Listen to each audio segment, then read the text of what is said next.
احباب کرام، منہج کارپوریشن برائے پروڈکشن و ڈسٹریبیوشن جدہ کے لیے باعث افتخار و مسرت ہے کہ وہ سیرت النبی صلی اللہ علیہ وسلم تیار کردہ فضیلت الشیخ محمد خیر محمد حجازی المعروف بالشیخ محمد مکی مدرس مسجد حرام کو آپ کی خدمت میں پیش کریں۔ اب آپ اس مبارک سلسلے کا پہلا حلقہ سماعت فرمائیں۔ الحمد للہ رب العالمین والصلاة والسلام على اشرف الانبیاء وسید المرسلین سیدنا ومولانا محمد وعلى آلہ واصحابہ اجمعین۔ اللهم صل على سيدنا محمد النبي الأمي الهاشمي وعلى آله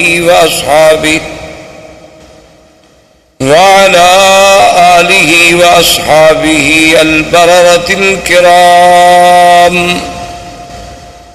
وعلى سائر الأنبياء والمرسلين والملائكة المقربين،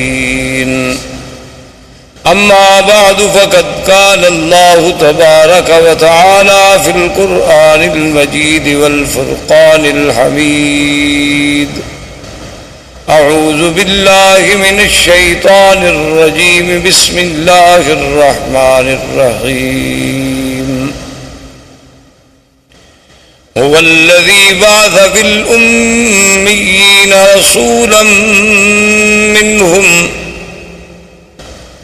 يتلو عليهم آياته ويزكيهم ويعلمهم الكتاب والحكمة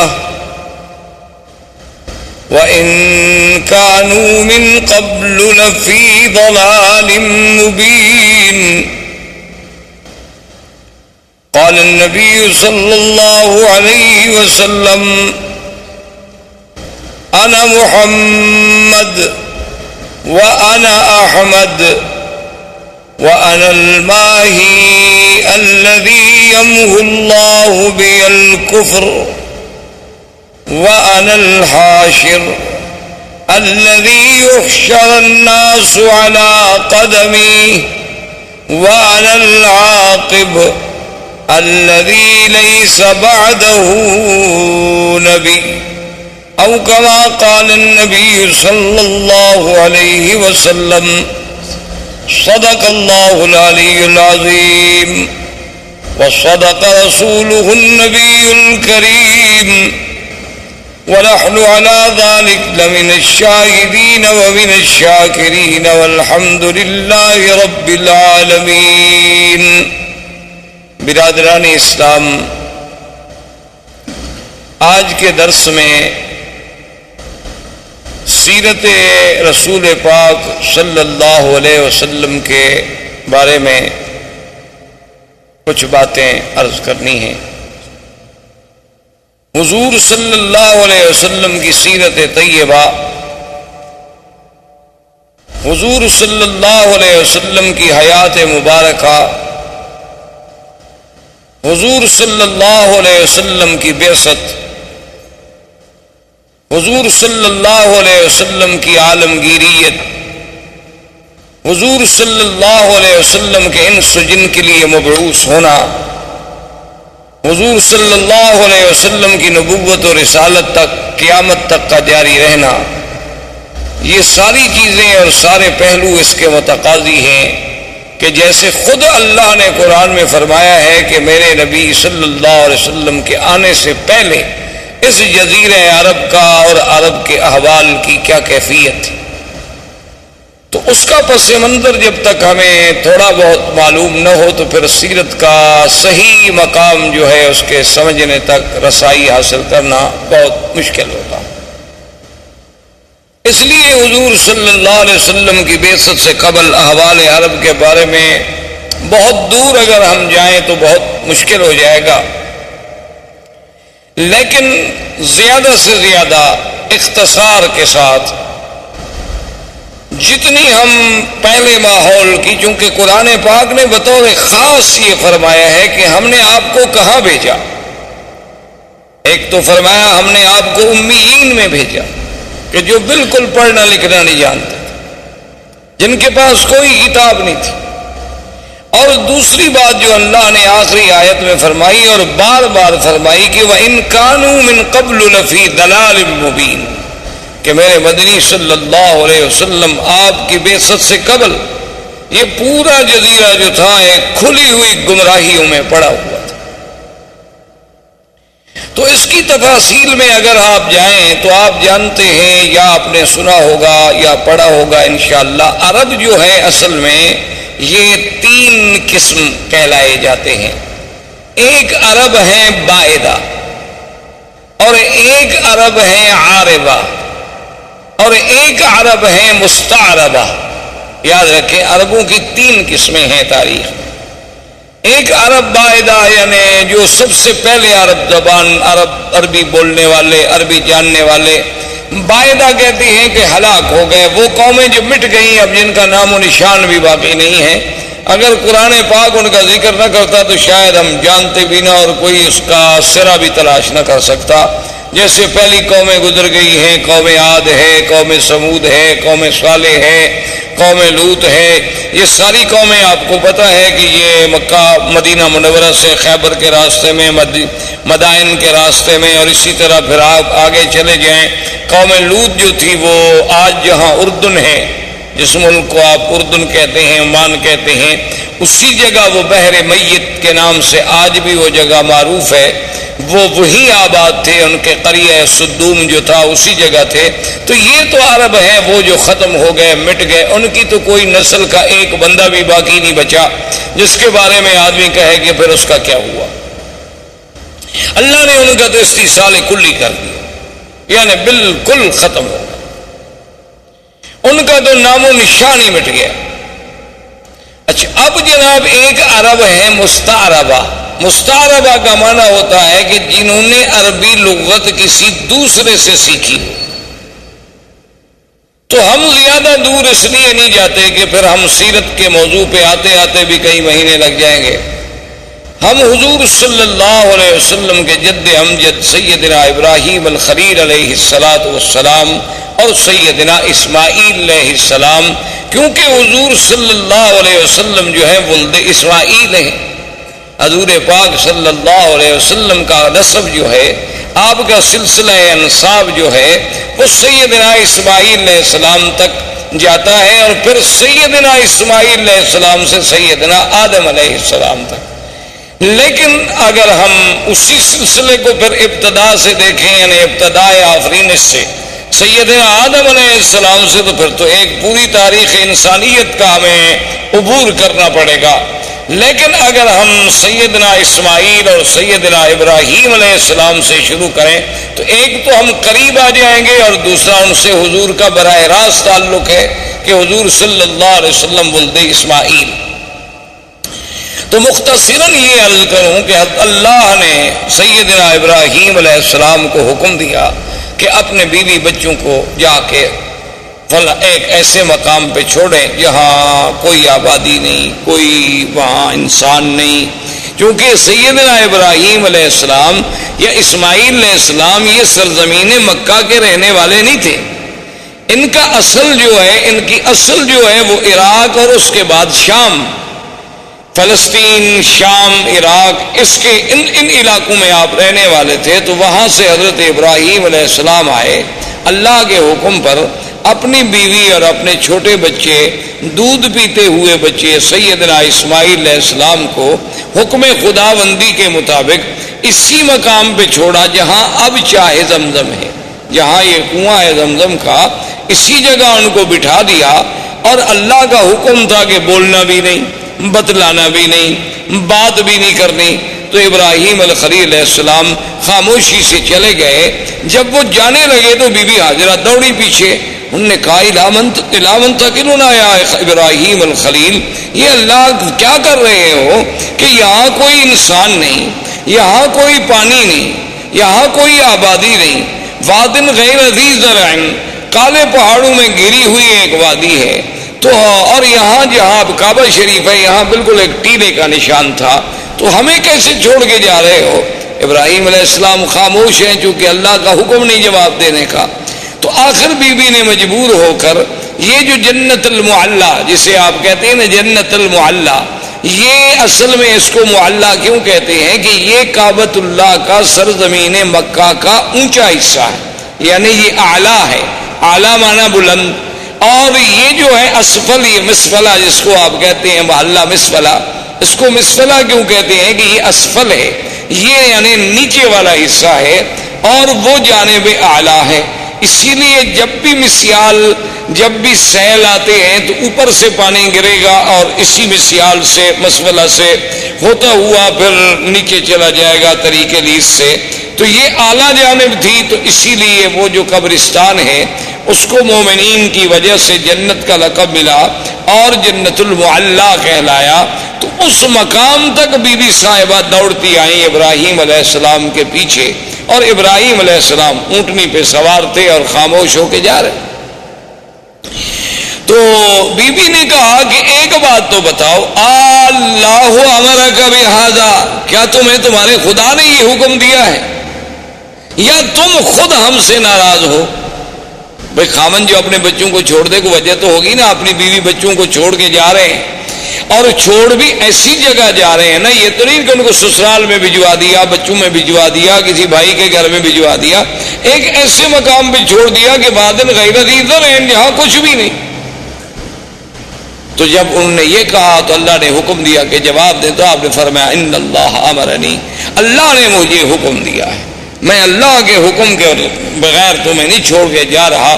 تو اب بی بی کے قدم رک گئے، اور علماء نے لکھا ہے کہ بی بی نے فرمایا کہ اذن لا یزیئنا، اور ایک روایت میں یہ بھی آتا ہے کہ بی بی نے کہا حسبنا اللہ ونعم الوکیل، کہ اب تم خلیل جاؤ، ہمیں بھی اللہ کافی۔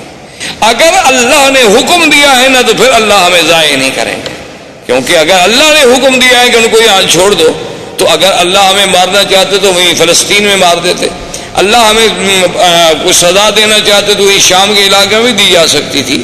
تو اس مقام پہ چھوڑنے کا جو حکم تمہیں تمہارے رب نے دیا ہے تو اذن لا یزیئنا، اب وہ خدا ہمیں ضائع نہیں کریں گے۔ اور ایک روایت میں ہے کہ بی بی کی زبان مبارک سے جو کلمہ نکلا وہ کلمہ تھا حسبنا اللہ ونعم الوکیل۔ تو اس لیے آپ بھی ویسے اس کلمے کو یعنی ہر مشکل میں، کیونکہ اس کی وجہ یہ ہے کہ جب حضرت خلیل کو آگ میں ڈالا گیا ان کی زبان سے بھی یہی کلمہ تھا حسبنا اللہ ونعم الوکیل۔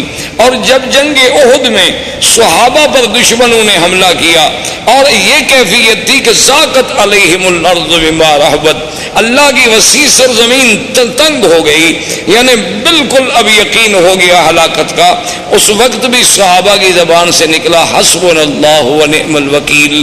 سیدہ عائشہ صدیقہ رضی اللہ تعالی عنہا پہ جب تہمت لگی، اتنا بڑا الزام لگا امہات المؤمنین پہ، عصمت رسول پاک پہ، تو جب سب سے پہلے بی بی کو خبر ملی کہ آپ پر یہ الزام لگا ہے تو بی بی کی زبان سے نکلا حسبنا اللہ ونعم الوکیل۔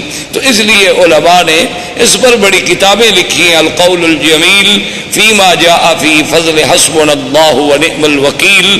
تو ہر مصیبت میں اور ہر مشکل میں، ظاہری مشکلات، باطنی مشکلات، دنیاوی مشکلات، نوکری کی مشکلات، دشمنوں کی مشکلات، اگر اس کو آدمی یقین کامل سے پڑھے تو اللہ تبارک و تعالیٰ کی رحمت سے، کیونکہ جس نے پڑھا ہے اس کی اللہ نے مشکل حل فرما دی ہے۔ تو اس لیے علماء نے لکھا ہے کہ یہ کلمہ مبارک ایک اکسیر ہے، یعنی ایک ایسا ہے کہ جس چیز کو لگاؤ سونا بنا دے، لیکن شرط یہ ہے کہ اس پر ایقان ہو، ایمان ہو، یقین ہو، اور پھر پڑھنے کے لیے کوئی حد نہیں، وضو ہے نہیں ہے، ڈپٹی پہ ہیں آپ، چل رہے ہیں، گھر میں ہیں، بیٹھے ہیں، جب یاد آیا تو پڑھ لیا۔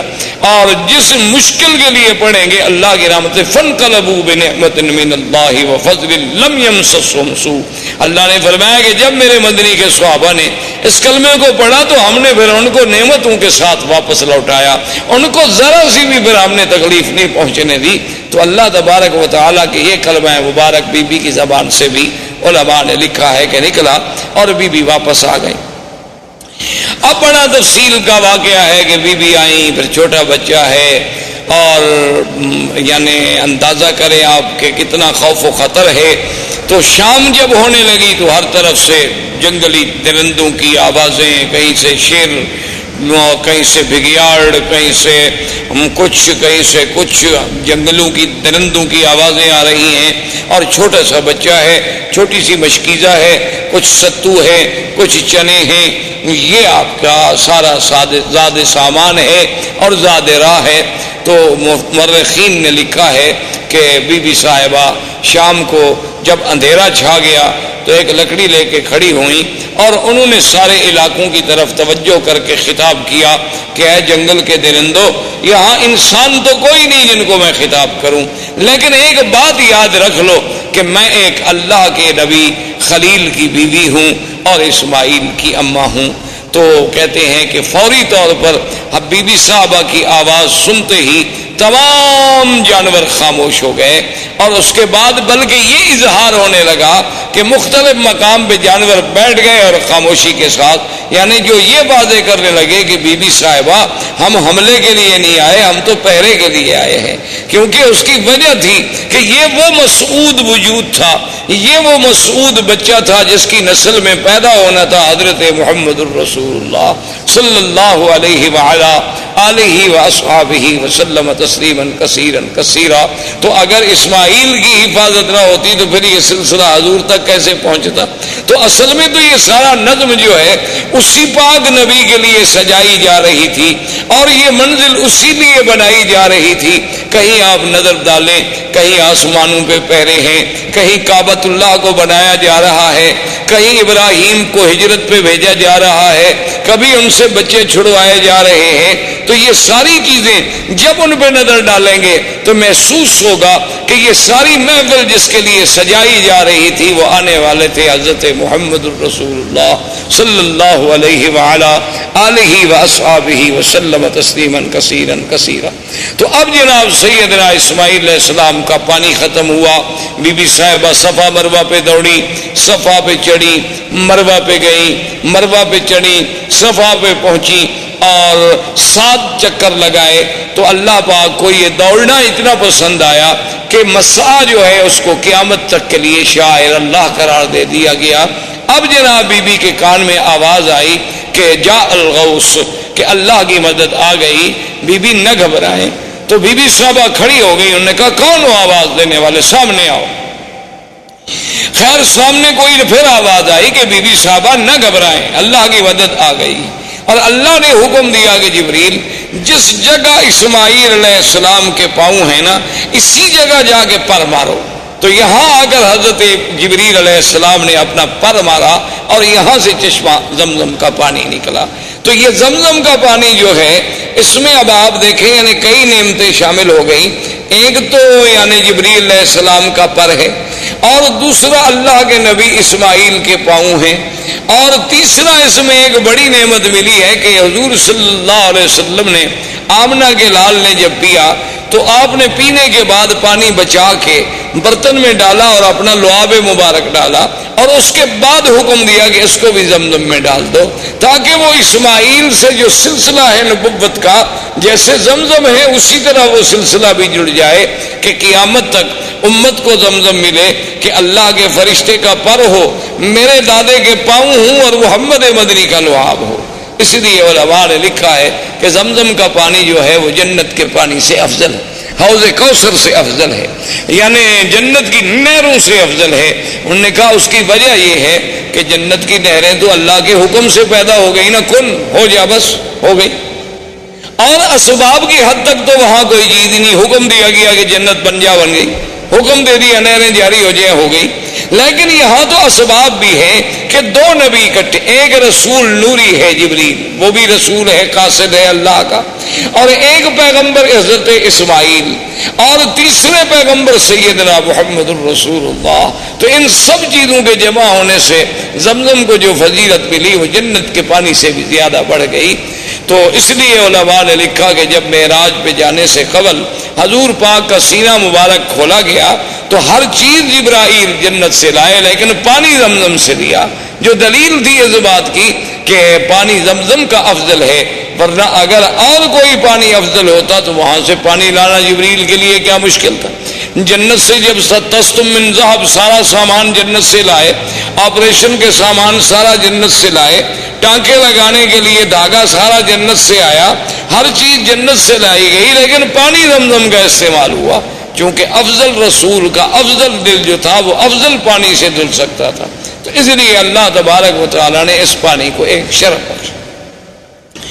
اب اتفاق یہ ہوا کہ یمن کے علاقوں میں ایک تھی سد معارب، سد کہتے ہیں بند، جیسے بڑا بند ہوتا ہے نا جی، جیسے آپ ڈیم بناتے ہیں اور آگے بند لگاتے ہیں، تو انہوں نے بھی ایک بہت بڑی سد بنائی تھی، جیسے سد اسکندری، جیسے سد یاجوج ماجوج، جیسے آپ سمجھیں دیوار چین، اسی طرح ان کی ایک سد معارب کہلاتی تھی۔ وہ اتفاق کی بات ہے کہ ٹوٹ گئی۔ جب سد معارب ٹوٹ گئی تو پانی پھیل گیا، پانی تو ختم ہو گیا، وہ پانی رکتا تھا اور اس سے وہ سال ہر سال استفادہ کرتے تھے۔ تو جب پانی ختم ہو گیا تو اب یمن کے قبائل جو تھے وہ نکلے مختلف علاقوں میں آباد ہونے کے لیے کہ ہم کہاں جائیں۔ وہاں سے چلتے چلتے قبائل آئے کہ پانی ڈھونڈیں، کسی ایسی جگہ جائیں گے جہاں ہمیں پانی ملے تاکہ وہاں ہم رہ سکیں، رہائش کر سکیں، کیونکہ پانی اگر نہ ہو تو آدمی زندہ نہیں رہ سکتا۔ اللہ نے قرآن پاک میں بھی یہ بات واضح فرما دی کہ وَجَعَلْنَا مِنَ الْمَاءِ كُلَّ شَيْءٍ حَيٍّ، اللہ نے فرمایا ہم نے ہر چیز جاندار کی جان جو ہے وہ پانی کے ساتھ معلق رکھی، اسی پانی سے ہم نے اس کو زندہ کیا۔ تو پانی وجہ حیات ہے، پانی مردہ زمینوں کی حیات ہے، مردہ انسانوں کی حیات ہے۔ تو ڈھونڈتے ڈھونڈتے قبیلہ جرہم، یہ یمن کا قبیلہ تھا اور یہ عرب تھے، بنو جرہم جو تھے یہ تو خالص عرب تھے کیونکہ یہ تو یمن سے تھے۔ تو یہ قبیلہ جرہم جو ہے پانی تلاش کرتے کرتے کرتے جب مکہ مکرمہ کے قریب آیا تو دیکھا کہ کچھ پرندے اڑ رہے ہیں۔ اچھا یہ قاعدہ ہے کہ جہاں پانی ہو تو وہاں پھر پرندے آتے ہیں، ان کو بھی احساس ہوتا ہے کہ کوئی ہمیں پانی والی جگہ ملے۔ تو انہوں نے جب پرندوں کو اڑتے ہوئے دیکھا تو قبیلہ جرہم نے آپس میں مشورہ کیا، انہوں نے کہا کہ بھئی یہاں تو ہم نے کبھی پرندے اڑتے نہیں دیکھے، یہ کیا ہے، تلاش کیا جائے، اپنے آدمی بھیجے۔ تو انہوں نے کہا کہ ہاں وہاں تو پانی ہے، ایک بڑا چشمہ ہے اور وہاں ایک بوڑھی عورت بھی بیٹھی ہے اور ایک بچہ بھی ہے۔ انہوں نے کہا کہ ٹھیک، وہ قبیلے کا قبیلہ سارا یہاں پہنچا۔ لیکن اس زمانے میں ان کے اندر کچھ اخلاق ہوتے تھے، یعنی باوجود اس کے کہ عرب میں یہ قتل قتال لڑائی یہ سب چیزیں بڑی عام تھی، لیکن پھر بھی کچھ ضوابط تھے، کچھ اصول تھے۔ تو وہ جب آئے تو انہوں نے بی بی صاحبہ سے کہا کہ بھی ہم پانی کی تلاش میں یمن سے نکلے ہیں، اب آپ خود اندازہ کریں کہ یمن سے چلتے چلتے ہم مکہ پہنچے اور یہاں ایک چشمہ ہے، تو آپ اگر ہمیں اجازت دیں کہ ہم اس چشمے کے قریب رہ جائیں تو آپ کی بڑی مہربانی ہوگی۔ تو بی بی صاحبہ کو بھی اللہ نے عقل دیا، انہوں نے فرمایا کہ ہاں آپ یہاں رہ سکتے ہیں، لیکن پانی پر آپ کا حق نہیں ہوگا، پانی ہمارا، اس پر حق جو ہے میرا اور میرے بیٹے کا ہوگا۔ پانی آپ لے سکتے لیکن یہ کنواں آپ کا ملک نہیں سمجھا جائے گا، اس پر ہمارا ہی کنٹرول ہو، ہمارا ہی تسلط ہو۔ انہوں نے کہا کہ جی بالکل ٹھیک ہے، ہم مانتے ہیں۔ اور ایک روایات تاریخ میں یہ بھی آتا ہے کہ بی بی نے کہا کہ بھی اس کا کچھ آپ ہمیں معاوضہ بھی دیں گے، اگر پانی کا فائدہ جو آپ اٹھائیں گے، تو انہوں نے کہا کہ ہم وہ بھی دیں گے۔ تو یہاں سے پھر قبیلہ جرہم جو تھا یہاں آباد ہو۔ جرہم قبیلے کی آبادی کے بعد حضرت اسماعیل علیہ السلام جوان ہوئے تو ان کی شادی بھی جرہم قبیلے سے ہوئی۔ جب ان سے ہوئی تو اب حضرت اسماعیل علیہ السلام نے عربی زبان جو تھی وہ جرہم سے سیکھی، اس وجہ سے آپ جو ہیں عرب مستعربہ کہلائے کہ آپ کی اپنی زبان مبارک عرب نہیں تھی، بلکہ آپ نے عربی جو تھی وہ جرہم سے سیکھی. اب زبان جو ہے اس پہ قابو ہو گئے. اور حضرت اسماعیل علیہ السلام کی عمر مبارک جو ہے جب 16 سال کی تھی، اللہ نے اس حضرت ابراہیم الخلیل علیہ السلام کو حکم دیا، وہ آئے اور بنائے کعبہ کا حکم ملا کہ یہاں اللہ کا گھر بنائیں. تو ابراہیم علیہ السلام نے اس کعبے کی اللہ کے حکم سے بنیاد رکھی، اور بنیاد اسی قواعد پہ رکھی گئی جو آدم علیہ السلام نے قواعد رکھے تھے اللہ کے حکم سے. اب ایک تاریخ میں یہ آتا ہے کہ ابراہیم علیہ السلام نے پوچھا کہ اللہ آپ کا حکم ہے کہ میرا کعبہ بناؤ، لیکن مجھے پتہ نہیں کتنا طول ہے، عرض ہے، کتنا کعبہ ہے، کہاں دیواریں ہوں گی. وہ تو ٹیلا تھا نا جی، بارشیں آتی اور فلڈ آتے اور سیل آتی، سیلاب آتے اور چیزیں یہاں پھینک کے چلے جاتے، تو بنتے بنتے بہت بڑا ٹیلا بن گیا. تو اللہ نے حکم دیا کہ ہم آسمان پر بادل کا ایک ٹکڑا بھیجتے ہیں، جہاں جہاں بادل کا سایہ ہو سمجھ لو کہ یہ جگہ کعبہ ہے، اور جہاں سایہ نہیں ہوگا تو وہ جگہ کعبہ نہیں، اسی جگہ تم نشان لگا لو. تو کعبۃ اللہ کے اوپر ایک سایہ ایسے جیسے سائبان کھڑا ہو جاتا ہے، یعنی وہ کھڑا ہو گیا. اور حضرت اسماعیل علیہ السلام، حضرت ابراہیم اور اسماعیل علیہ السلام نے نیچے کعبۃ اللہ کے نشان لگا. دیکھیں نا کہ آج 1400 سال کے بعد دنیا ترقی کرتی ہے نا جی، کہ جوی نقشہ، کہ بھئی ہم ہیلی کاپٹر پہ بیٹھ کے، فضاؤں سے بیٹھ کے، یا چھوٹے جہازوں پہ بیٹھ کے اوپر سے وہ کسی علاقے کا، کسی شہر کا نقشہ بناتے ہیں. لیکن اللہ نے اپنے کعبے کے لیے تو 4000 سال پہلے سے نقشے کا انتظام فرما دیا کہ بھی اس کی پیمائش دیکھ رہی ہے، طول و عرض دیکھ رہا ہے. اور ان کے فوٹو تو غلطی بھی کر سکتے ہیں، لیکن وہ تو سایہ اتنا صحیح تھا کہ اس میں جب ابراہیم علیہ السلام نے کھودا تو نیچے حضرت آدم علیہ السلام کی بنیادیں مل گئی. تو اس پر وہ کعبۃ اللہ کی جو ہے وہ تعمیر. اب جو مقام ابراہیم ہے اس کے بارے میں دو چیزیں ملتی ہیں ہمیں تاریخ. ایک تو صحیح روایات جو ہیں وہ یہ ہیں کہ جب دیواریں اونچی ہو گئی تو اب ابراہیم علیہ السلام کے لیے مشکل تھا نا جی کہ اوپر پہاڑ پہ، دیواروں پہ، چٹانوں پہ کیسے پہنچائیں، کیسے پتھر کیسے لگائیں. نیچے والے تو اٹھا کے رکھ دیے نا جی، لیکن جب جگہ اونچی ہو گئی تو ضرورت تھی نا کہ کوئی ایسی چیز ہو جو ہمیں اوپر لے جائے. اب اس کے لیے ضرورت یہ تھی کہ درخت کاٹے جائیں، لکڑیاں کاٹی جائیں، پھٹے بنائے جائیں، ان کو باندھا جائیں اور کھڑے ہونے کا ذریعہ بنے. تو اللہ نے حکم دیا کہ ابراہیم الخلیل یہاں ایک پتھر ہے، اس پتھر پہ تم کھڑے ہو جاؤ، اور یہ تمہارے حکم کے ہم نے تابع کر دیا ہے. اس کو آپ حکم دیں گے یہ اونچا ہو جائے گا، اور حکم دیں گے تو خود بخود یہ نیچے چلا جائے. یعنی آپ دیکھیں نا آج کرینوں کے جو تصور ہیں، مشینری کے جو تصور ہیں کہ آپ کے بٹن سے ضرورت کے مطابق اوپر ہوں گی نیچے ہوں گی، لیکن اللہ تبارک و تعالیٰ کی کمال قدرت دیکھیں اور انبیاء کے معجزات دیکھیں کہ نہ تو کوئی مشینری لگائی گئی، نہ وہاں کوئی موٹر لگائی گئی، نہ کوئی بجلی کا انتظام کیا گیا. بس پتھر کو حکم دے دیا کہ جو میرا نبی کہتا ہے مانو، پتھر تابع ہو گیا، بات ختم ہو گئی. اللہ تبارک و تعالیٰ چاہے تو داؤد علیہ السلام کے پتھر تابع کر دیں، اللہ چاہے تو ابراہیم علیہ السلام کے تابع کر دیں. تو ابراہیم علیہ السلام کھڑے ہو جاتے، پتھر اوپر ہو جاتا، پھر نیچے ہو جاتا، اور اس پر حضرت ابراہیم علیہ السلام کے قدموں کے نشان پڑ گئے. ویسے آپ کو بھی کبھی دھوکہ ضرور لگا ہوگا، آپ جب دیکھتے ہوں گے مقام ابراہیم کے پتھر کے بھئی اتنا چھوٹا پاؤں اور اندر کیسے پورا چلا گیا. یہ پورا اندر نہیں تھا، یہ تو اصل میں یہ ہے کہ یوں پتھر تھا نا، تو آپ نے جب پاؤں رکھا تو پاؤں کا نشان لگ گیا اندر تھوڑا سا. یہ بعد میں تو ہم نے چوم کے چاٹ کے الحمدللہ اس کو نیچے پہنچایا. یہ ہماری اپنی مہربانیاں ہیں. یعنی باقی جو ہم نے محنت کی ہے نا، یہ روزانہ ہاتھ جو لگاتے رہے ماشاءاللہ. جیسے حضرت سلمان فارسی رضی اللہ تعالیٰ عنہ کے باغ میں جو کھجوریں تھیں تو ہمارے حاجیوں نے ماشاءاللہ ان کو سینے لگا کے کھجور آدھی ختم ہو گئی، اور نتیجہ یہ نکلا کہ آخر وہ کھجوریں بوسیدہ ہو گئیں اور وہ گر گئیں. تو ہماری قوم تو ان چیزوں کی ماشاءاللہ بہت ماہر ہے. اللہ تبارک و تعالیٰ کی مہربانی ہے کہ وہ جناب اس نے جو ہاتھ لگانا شروع کیا اور یوں چاٹنا شروع کیا. دیکھا نہیں کہ کڑے جن میں غلاف کعبہ باندھا جاتا ہے ان کو ہر 2 سال کے بعد بدلنا پڑتا ہے. یہ اس کو بھی پکڑ کے ہلا رہے رہتے ہیں اور وہ بھی گس جاتے ہیں وہاں، کیونکہ ہر وقت جو ایک آدمی نے پکڑا ہوا ہو تو کیا کرے آدمی. تو بہرحال تو مقام ابراہیم اس پتھر کا نام. اچھا اللہ کی شان دیکھیں، یہ مقام ابراہیم جہاں اب ہے یہاں نہیں تھا. یہ مقام ابراہیم جو ہے بالکل کعبۃ اللہ کی دیوار کے ساتھ تھا، کیونکہ یہ تو تعمیر میں کام لگایا گیا نا جی، اور تعمیر کے بعد وہی اس کو چھوڑ دیا گیا. اس کو دور لانے کی تو کوئی وجہ ہی نہیں تھی. اب بھی آپ نے دیکھا ہوگا کعبۃ اللہ کے دروازے کے پاس اگر آپ دیکھیں نا تو بنیادوں پر ویسے پتھروں کے تھوڑے تھوڑے نشان ہیں. دراصل یہ وہ مقام ہے جہاں جبریل علیہ السلام نے کھڑے ہو کر حضور کو نماز پڑھائی. یہ مقام امامت جبریل علیہ السلام ہے. کعبۃ اللہ کا دروازہ جہاں ختم ہوتا ہے تو نیچے آپ ذرا بنیاد پر نظر ڈالیں تو وہاں آپ کو ایسے 4-5 ٹکڑے پتھروں کے عجیب عجیب سے لگے ہوئے نظر آئیں گے اس کی بنیاد میں.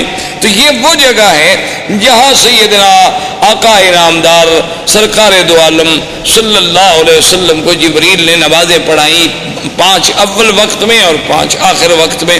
تو یہ بھی وہ نشان جو تھا رکھا گیا. اچھا، اسی کے ساتھ اب تو مطاف مبارک کو ٹھیک کیا گیا. پہلے آپ نے دیکھا ہوگا چھوٹا سا ایک نشان لگتا تھا کہ جیسے یہاں کچھ جگہ نیچی ہے.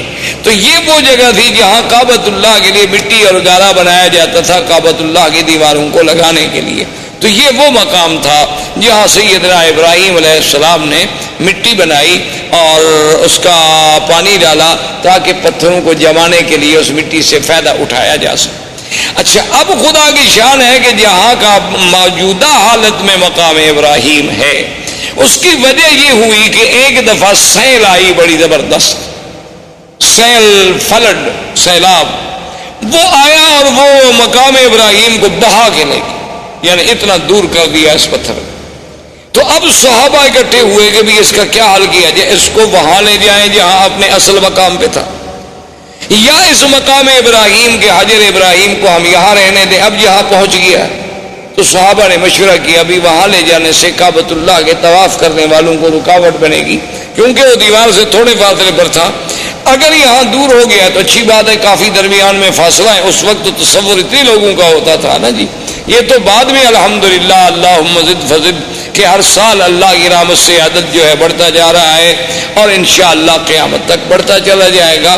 تو اس جگہ تو صحابہ کا مشورہ یہ طے ہو گیا کہ اب اس کو نہ چھیڑو، اب اس کو اسی جگہ رہنے دو، ورنہ ہر دور میں جو بھی آئے گا اس کو تبدیل کرے گا. کوئی کہے گا یہاں کر دو، کوئی کہے گا یہاں لگا دو، یہاں اللہ نے پہنچا دیا اسی جگہ رہے. لیکن آپ حیران ہوں گے، حکمت دیکھیں خدا کی. آج بھی ہمیں تواریخ سابقہ، تاریخ عالم کو جب آپ کھولیں تو ان میں یہ باتیں ملتی ہیں کہ بعین ہی اسی جگہ ابراہیم علیہ السلام جب کعبۃ اللہ بنا رہے تھے نا تو یہاں کھڑے ہو کر دیوار کو دیکھتے تھے کہ دیوار سیدھی ہے کہ نہیں، کیونکہ ان کے پاس کوئی آلات تو تھے نہیں اور نہ پہلے زندگی میں کبھی عمارت بنائی تھی. وہ تو اللہ کا حکم تھا نا کہ تعمیر کر دو. تو یہی جگہ تھی، وہ پتھر سے اتر کے آتے نا، جیسے آپ مکان بنا رہے ہو تھوڑا دور کھڑے ہوں گے نا دیوار کے قریب تو آپ نہیں کھڑے ہوں گے. وہ آگے دیکھتے بھی دیوار ٹھیک ہے، پتھر ٹھیک ہے، کوئی پتھر آگے کوئی پتھر پیچھے تو نہیں. تو اللہ کو بھی وہی جگہ منظور تھی کہ سیلاب بھی آیا تو اس پتھر کو اسی جگہ لے آئے، ورنہ وہ چاہتا تو یہاں سے دور لے جاتا. لیکن اللہ تبارک و تعالیٰ کی شان ہے تو وہ دونوں مقام ابراہیم بن گئے. واتخذوا من مقام ابراہیم مصلی، ایک تو اس سے مراد وہ پتھر اور ایک اس سے مراد وہ مقام جہاں ابراہیم علیہ السلام کھڑے ہو کے کعبۃ اللہ کی عمارت کو دیکھا کرتے تھے. تو اللہ تبارک و تعالی نے اس جگہ کو بھی یعنی اتنی بڑی عظمت بخشی، اتنی بڑی شان بخشی کہ وہ قیامت تک کے لیے قرآن میں آیا اور مصلی خلیل، مصلی حبیب سیدنا محمد الرسول اللہ صلی اللہ علیہ وسلم جو ہے بن گیا. اب یہ سیدنا ابراہیم علیہ السلام نے کعبہ بنایا، اللہ نے ندا کا حکم دیا کہ کعبہ بن گیا ہے، لوگوں کو حج کے لیے پکارو. تو اس ندا میں بھی اقوال ہیں. بعض علماء فرماتے ہیں اسی حجر ابراہیم پہ کھڑے ہو کے ابراہیم علیہ السلام نے ندا دی. بعض علماء فرماتے ہیں کہ جبل ابی قبیس، یہ جو پہلا جس قریب پہاڑ ہے نا جس پہ اب محلات ہیں، یہ پہاڑ ابی قبیس جو اور اللہ کی شان ہے کعبۃ اللہ اول بیت، یہ دنیا میں سب سے پہلا گھر، اور ابی قبیس اول جبل وضع فی الارض، یہ دنیا کے پہاڑوں میں سب سے پہلا پہاڑ ہے جو زمین پہ رکھا گیا. تو ابھی قبیس پہ کھڑے ہوئے. اور ایک روایت میں ہے کہ حضرت ابراہیم علیہ السلام عرفات میں جا کے عرفات کی پہاڑی پہ کھڑے ہو کے آپ نے ندا دی. ایک روایت یہ بھی آتی ہے. تو وہاں سے اللہ نے ان کی ندا کو پوری دنیا میں کائنات میں پہنچا دیا. تو اب ابراہیم علیہ السلام تشریف لے گئے، حضرت اسماعیل علیہ السلام یہاں رہے، حضرت اسماعیل علیہ السلام کی شادیاں ہوئیں. اس طریقے سے اللہ تبارک و تعالی نے سرزمین کو آباد کیا اور اس پورے علاقے میں ماں سوائے دین توحید کے اور کوئی دین نہیں تھا. یعنی سب لوگ جو تھے وہ ملت ابراہیم، سب لوگ جو تھے وہ دین ابراہیم پہ تھے، اور کوئی شرک نہیں، کوئی بے دینی نہیں، کوئی احداث نہیں، کیونکہ ان علاقوں کو تو دین ملا ہے۔ اسی وجہ، یہی تو وجہ تھی نا کہ ہر آدمی یہ کہتا تھا کہ میں ملت ابراہیم پہ ہوں۔ یہودیوں کا بھی دعویٰ کہ ہم ملت ابراہیم پہ، نصرانیوں کا دعویٰ کہ ہم ملت ابراہیم، مشرکین مکہ کا دعویٰ کہ ہم ملت ابراہیم پہ۔ آخر اللہ نے ارشاد فرمایا ما کان ابراہیم یہودیا ولا نصرانیا ولکن کان حنیفا مسلما وما کان من المشرکین۔ اللہ نے فرمایا کہ ابراہیم نہ تو یہودیت پہ تھے نہ نصرانیت پہ، اب وہ تو بالکل ساری دنیا سے مائل ہو کے دین اسلام، دین حق پہ چلنے والے، اور نہ وہ مشرکین میں سے تھے۔ تو یہ سارا دین جو تھا دین توحید تھا، ملت ابراہیمی تھی۔ سب سے پہلے عمر ابن لوہی، عمر ابن لوہی ایک شخص تھا، وہ مکے کا سردار تھا اور بہت بڑا سردار، یعنی اس کی بات جو تھی نا جی مکے میں اور قبائل میں اور حول مکہ ایسے مانی جاتی تھی کہ اس کی بات کے ٹالنے کا کسی کو کوئی تصور بھی نہیں تھا۔ تو عمر ابن لوہی جو ہے یہ وہ آدمی ہے جو حاجیوں کو بڑی خدمت کرتے، ان کو زمزم پلاتے، صرف زمزم خالی نہیں بلکہ اس میں اصل ملا کے، شہد ملا کے پلاتے تھے حاجیوں۔ تو یہ عمر ابن لوہی جو ہے یہ شام کے علاقے میں گیا تجارت کے لیے، تو وہاں اس نے ایک قوم تھی عمالقہ، عمالقہ قوم کو دیکھا کہ ان کے پاس بت ہیں اور مختلف شکلیں ہیں، کوئی مردوں کی، کوئی عورتوں کی، مختلف خوبصورت قسم کے، کوئی چاندی کے، کوئی سونے کے، کوئی لکڑی کے، کوئی مٹی کے۔ تو اس نے ان سے پوچھا بھی یہ کیا ہے؟ تو عمالقہ نے ان سے کہا کہ بھی یہ ہمارے خدا ہیں، آلہہ ہیں۔ اصل تو خدا وہی ہے بڑا، لیکن اس کو تو ہم نہ دیکھ سکتے ہیں نہ اس سے ہم بات کر سکتے ہیں، تو آدمی کا کم سے کم مرکز محبت، مرکز نظر، مرکز توجہ کوئی ایسا تو ہو جو ہمیں نظر آئے، وہ تو ہمیں نظر بھی نہیں آتا۔ تو اس لیے یہ چھوٹے چھوٹے خدا ہیں، جب ہم مشکل میں ہوتے ہیں تو ہم آ کر ان کو پوجتے ہیں، ان کی عبادت کرتے ہیں، اور پھر ان کی عبادت سے جن کی یہ تصویریں ہیں، تماثیل ہیں، وہ ہم سے خوش ہوتے ہیں، وہ اللہ میاں کو کہہ دیتے ہیں تو ہمارا کام ہو جاتا ہے۔ تو یہ اصل میں چھوٹے چھوٹے ہم نے آلہہ بنا رکھے ہیں اپنے اپنے تصورات کے مطابق۔ اصل میں وہ آلہہ کی ابتدا جو ہے یعنی وہاں عمالقہ میں کہاں سے آئی؟ نوح علیہ السلام کے زمانے سے، اس وقت سے بت پرستی چلی آ رہی تھی۔ اور وہ بت پرستی کیسے آئی تھی کہ جب کوئی اللہ والا فوت ہو گیا تو اس کے پہلے فوٹو بنائے گئے، محبت کے لیے گھر میں رکھا گیا، پھر آہستہ آہستہ اس پہ پھولوں کے ہار لٹکائے گئے، پھر پرنام کیا گیا، اور آخر میں سجدے شروع ہو گئے۔ ابتدا وہاں سے شروع۔ جیسے آج کل آپ دیکھتے ہیں مسلمانوں کے بھی گھر میں مرشد کا فوٹو ہے، ماشاءاللہ صبح اٹھ کے زیارت فرماتے ہیں۔ اسی طرح بہت سارے لوگوں نے قرآن شریف کے پہلے صفحے پر اپنے مرشد کا فوٹو رکھا ہوتا ہے کہ جب تلاوت قرآن کرنی ہو تو پہلے مرشد کے فوٹو کی زیارت کرتے ہیں، بوسہ دیتے ہیں، آنکھوں سے لگاتے ہیں، پھر وہ فوٹو حکم کرتا ہے قرآن پڑھو تو پڑھتے ہیں، اگر حکم نہ کرے تو قرآن بند کر کے رکھ دیں گے، چونکہ چلنا تو مرشد کے حکم پر ہے نا، اگر وہ ہمیں حکم دیں گے تو اس طرح عمالقہ میں یہ بھی بت پرستی داخل ہو گئی۔ تو عمر ابن لوہی کے دماغ میں پتہ نہیں کیا آئی کہ ایک نئی چیز ہے، تو اس نے کہا اچھا بھی ایک دو بت مجھے بھی دو تاکہ میں ان کو مکے میں لے جاؤں اور ہم بھی ادھر کعبۃ اللہ میں رکھیں گے۔ تو سب سے پہلا بت جو عمر ابن لوہی لے کے آیا وہ حبل تھا، اس کا نام تھا حبل۔ وہ جب لے کے آیا حبل کو یہاں رکھا اور سارے مکے والوں کو بلایا کہ بھئی یہ تو ہمیں خدا مل گیا ہے، ایسے پہلے تو خالی گھر میں عبادت کر رہے تھے، خدا تو نہیں تھا، تو اب سب اس کی عبادت کیا کریں۔ تو لوگوں نے اس کی عبادت کرنی شروع کی۔ اس نے باقی قبائل کو بلایا، پھر ہر قبیلے کے لیے خدا بنتا چلا گیا، کو بنو ثقیف کا، کو بنو حذیل کا، کو بنو خزاعہ کا، کو قریش کا، کو بنو ہاشم کا، سب خدا بناتے گئے۔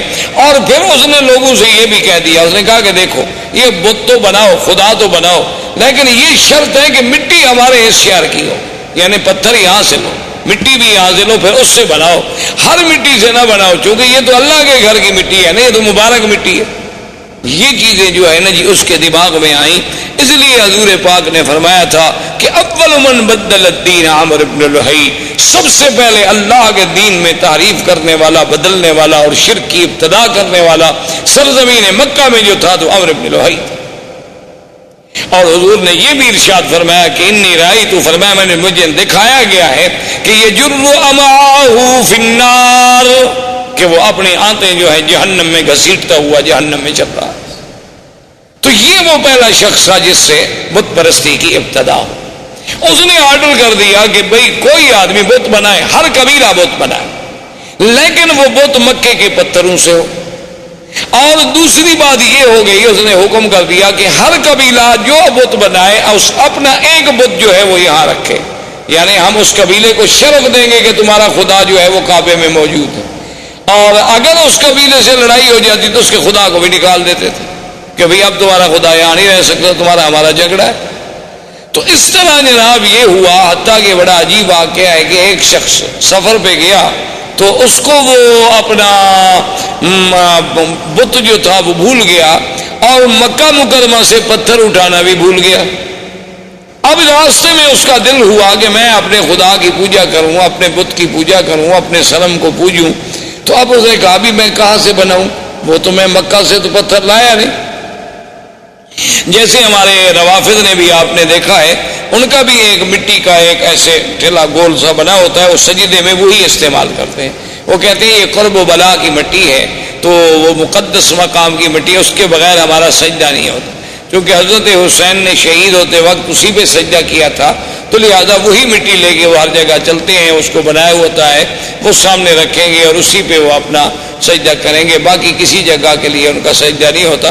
اللہ نے ہمارے لیے پوری دنیا پاک کی، انہوں نے جناب تنگ کرتے مشرکین مکہ نے کہا مکے کے پتھروں کا بت بناؤ، انہوں نے کہا کربلا کا بناؤ. تو بہرحال اللہ رحمت فرمائے.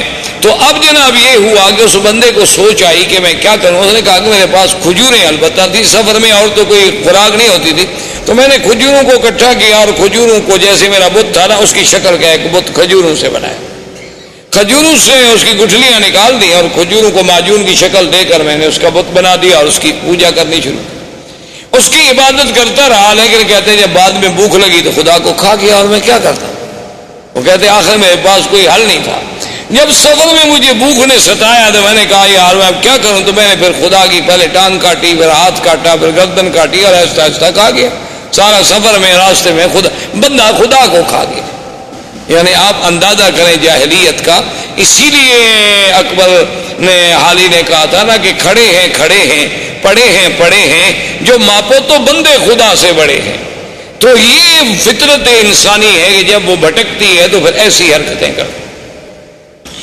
جیسے کہ ایک صحابی مسلمان ہوئے، اسلام لانے کے بعد لوگوں نے کہا کہ بھئی آپ ہمیں اپنی زندگی کا کوئی واقعہ سنائیں.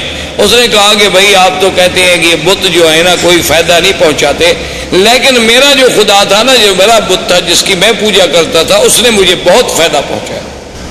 اب صحابہ حیران ہو گئے کہ بت کیسے فائدہ پہنچائے.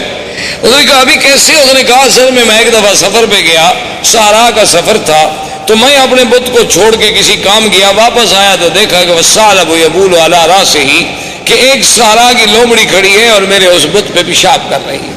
تو میں نے کہا ھذا رب، یہ خدا ہو سکتا ہے جس پہ ثعلب آ کر پیشاب کر دے.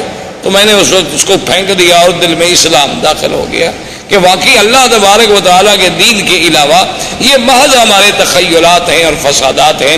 تو بہرحال میرے کہنے کا مقصد یہ تھا کہ یہاں سے عرب سے بت پرستی شروع ہوئی اور آہستہ آہستہ یہاں شرک کی جڑیں پھیلتی چلی گئی. اب اسی طریقے سے پھر اب یہود جو تھے، یہود اور نصارہ، یہ یہود بھی کو مدینہ منورہ میں رہنے والے نہیں تھے، یہ بھی ان کا اصل جو تھا شام تھا. یہ وہاں سے آئے اور آ کر مدینہ منورہ میں آباد ہوئے. اس وقت مدینہ منورہ کو یثرب کہا جاتا تھا، اس کا نام مدینہ منورہ نہیں تھا. یہ وہاں آ کر آباد ہوئے. ان میں کئی قبائل تھے، بنی قینقاع تھے، بنو نذیر تھے، بنی قریظہ تھے، اور اسی طرح یمن سے کچھ لوگ نکلے. جب ربیعۃ بن النصر یمن کا آدمی تھا، اس نے خواب دیکھا کہ اپنے خواب میں کہ بعض احباش کہتے ہیں بہت گھٹیا قوم کے لوگ، وہ یمن پہ بادشاہ بن جائیں گے.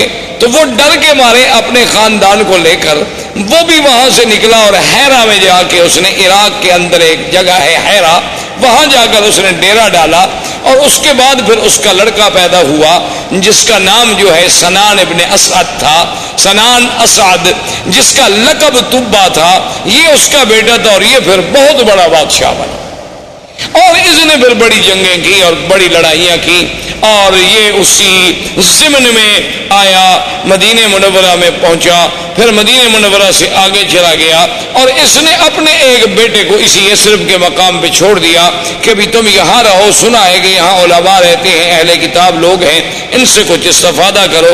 اچھا، خدا کی قدرت یہ ہے کہ کچھ عرصے کے بعد اس کے بیٹے کو مدینے میں کسی آدمی نے قتل کر دیا۔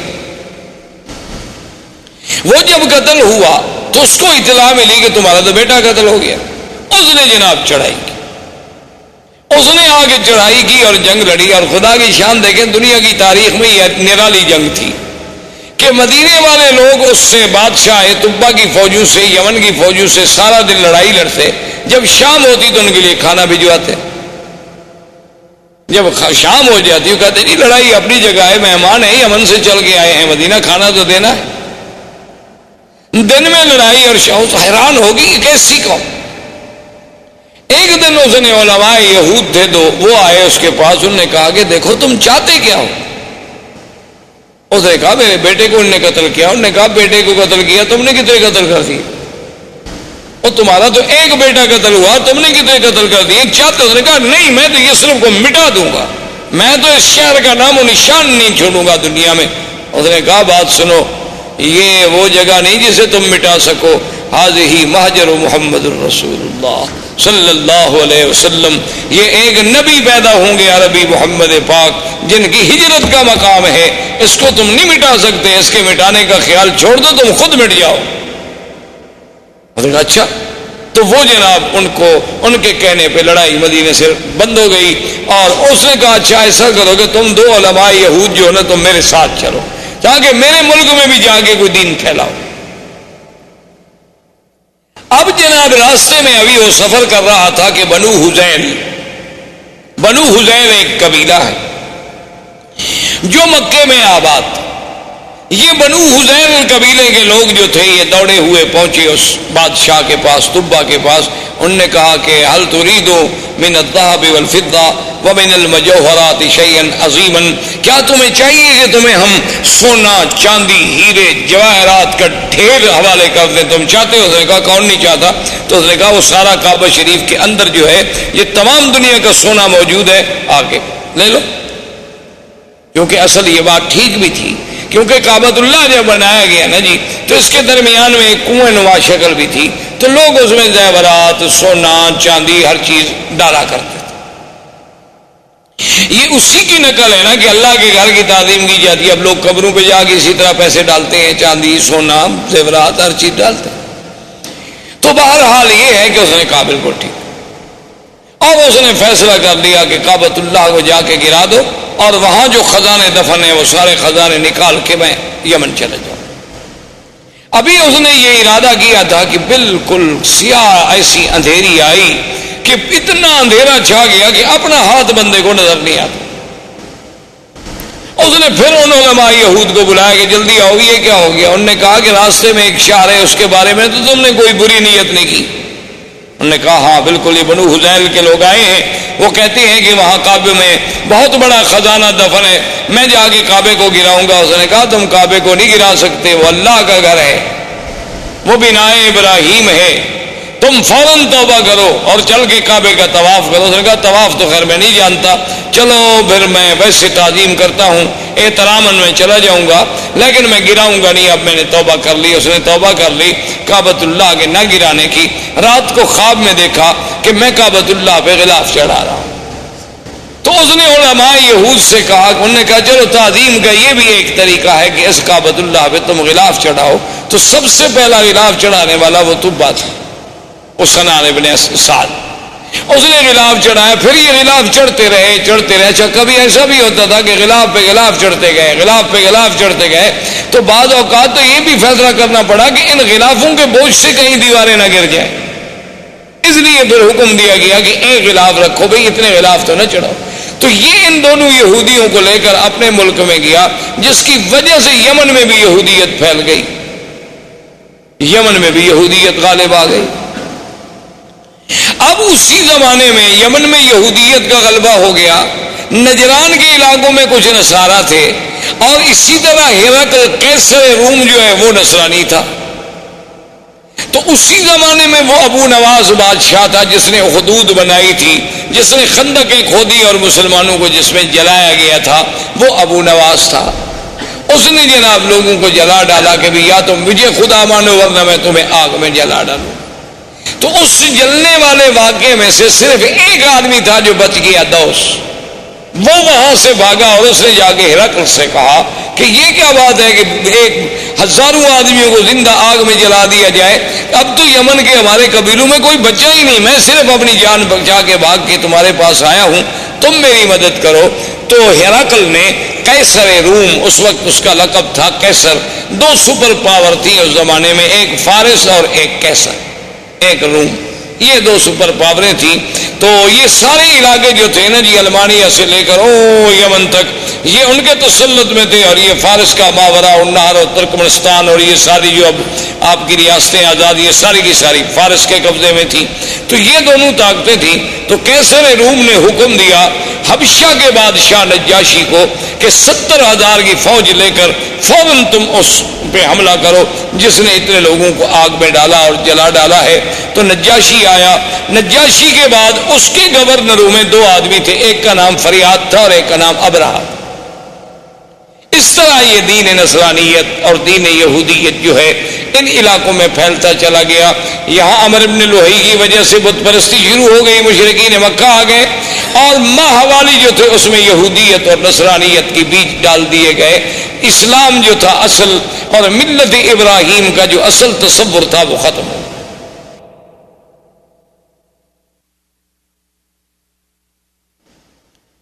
اب جناب یہ ہوا کہ آہستہ آہستہ ابرہہ اور اریاد اس کے درمیان میں بھی جنگ ہوئی۔ تو انہوں نے پھر ایک فیصلہ کیا، انہوں نے کہا دیکھو بات یہ ہے کہ تمہاری فوج اور ہماری فوج تو ایک ہے نا، ہم تو ایک نسل کے لوگ ہیں، ابھی تم بھی اسی بادشاہ کے گورنر تھے، میں بھی اسی بادشاہ کا گورنر، فوج ایک، جنگ اور قبیلہ ایک، انسانی وہی سب احباش ہیں ہمارے۔ اگر تمہاری فوج ماری گئی تو احباش مارے گئے، میری ماری گئی تو احباش مارے گئے، ہم فوجوں کو کیوں ماریں؟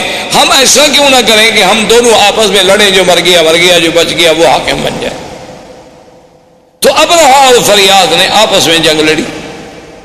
تو فریاد نے ایک تلوار کا بھرپور وار کیا جس سے ابرہہ کا ناک کٹا، جس کی وجہ سے ابرہۃ الاشرم، کہ وہ ناک کٹا ابرہہ، اس وجہ سے اس کا لقب پڑا، اس کی ناک کٹی، اس نے جو بھرپور وار کیا تو فریاد مارا گیا، لہذا ابرہہ بن گیا۔ اب ابرہہ جب بن گیا تو اس نے، اب بادشاہ قیصر کو پتہ چلا کہ ان لوگوں نے کیا کیا، میں نے ان کو کہا کہ دشمنوں پہ حملہ کرو، یہ آپس میں لڑے، اور اس نے میرے اپنے گورنر اریاد کو قتل کر دیا، بڑا بدبخت ہے ابرہہ۔ اس نے قسم کھا لی، اس نے کہا کہ واللہ مجھے خدا کی قسم ہے میں اتنا بڑا لشکر لے کے جاؤں گا کہ اسی یمن کی مٹی میں اس کو مٹی کر دوں گا، اور اس کے بالوں میں مٹی ڈالوں گا، اور اس کو میں یمن کے اندر ہی جا کے سزا دوں گا۔ تو فوری طور پر جب ابرہہ کو پتہ چلا کہ قیصر روم حملہ کرنے والا ہے تو آدمی بڑا چالاک تھا، اس نے فوراً سر پہ اسطرہ پھروا دیا، اور یمن کی مٹی جو تھی وہ بھی ایک برتن میں بھر کے قاصد بھیجے بادشاہ روم کے پاس کہ جناب میں تو آپ کا غلام ہوں، آپ چونکہ قسم کھا بیٹھے ہیں نا تو لہٰذا میرے بال بھی حاضر ہیں، یمن کی مٹی بھی حاضر ہے، اس میں میرے بال ڈال دو، قسم تمہاری پوری ہو گئی، خدا کے لیے مجھ پہ حملہ کیوں کرتے ہو؟ بادشاہ بھی خوش ہو گئے، انہوں نے کہا ٹھیک ہے، جب ایک آدمی اتنا نیاز مندی پہ آ جائے، جب اتنا اس نے کر دیا کہ اپنے بال کٹوا دیے، بال کٹانے کا معنی تو یہ ہوتا نا کہ گردن پیش کرنی، ورنہ اللہ میں یا کوئی احرام میں یا حج میں یا عمرے میں بالوں کی کیا ضرورت ہے؟ مقصد تو یہ ہے کہ ہم نے سر اللہ کے حکم پہ جھکا دی، کہ اپنی محبوب ترین چیز جو ہے بندے نے پیش کر دی، قربان کر دی۔ اب جناب جب یہ ہو گیا تو اب ابرہہ نے اسے خوش کرنے کے لیے انہوں نے کہا کہ جناب گزارش یہ ہے کہ سرزمین عرب میں ایک کعبہ ہے تو ہم یہاں اپنا کعبہ کیوں نہ بنائیں؟ تو وہاں اس نے ایک کعبہ بنایا جس کا نام کلیس، اور اس کعبے کو اتنا جناب اس نے بنایا تعمیری طور پہ، اور اس کے بعد اس نے قیصر روم سے کہا کہ پوری دنیا میں اعلان کریں کہ اس کعبے کا حج کریں۔ اعلان ہو گیا۔ ایک قبیلہ تھا نسیع، عرب کا ایک قبیلہ تھا نسیع۔ نسیع کا معنی ہوتا ہے کسی چیز کو پیچھے کرنا۔